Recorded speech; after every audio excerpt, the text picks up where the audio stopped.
The Quran gives Jesus a title it never explains, and the problem is that you have to go outside the Quran to find out about it. They call him Al-Masih, the Messiah, but the Quran does not explain what Messiah means and who Messiah is.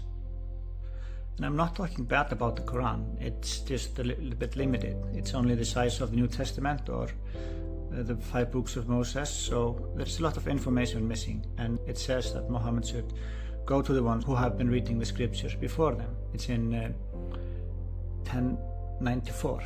So when Muslims are in doubt, they shouldn't be in doubt. They should go to the former scriptures, which are the Torah and the Gospels. And the Messiah, it is also called Christ in Greek. It means the anointed one, the one God sent for a specific role. And Jesus has a very specific role. You can actually read the Gospels and the book of Daniel and some of the prophets to see what Messiah is.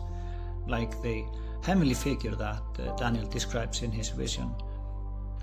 And in the book of Daniel, chapter 7, he starts to describe empires which actually came to pass, and so we know that this is a revelation for Daniel who actually came true. And he said, "In my vision at night I looked, and there before me was one like a son of man coming with the clouds of heaven.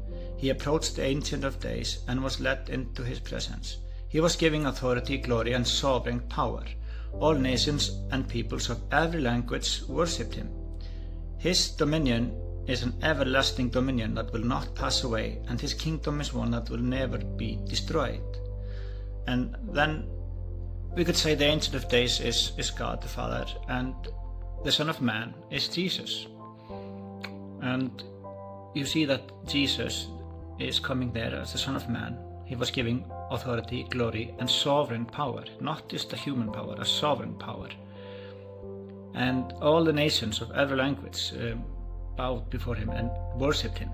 And you don't worship a person who is not God, you worship God only. And so his dominion is everlasting also. He is eternal. When Jesus was walking the earth, he called himself a Son of Man and claimed those attributes.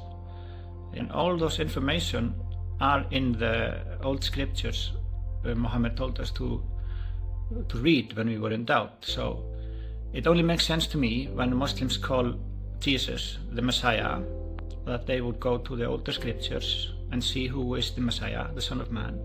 With that information, Muslims who start to believe and follow Jesus, they are not doing a shirk because they are following God, as Jesus is God.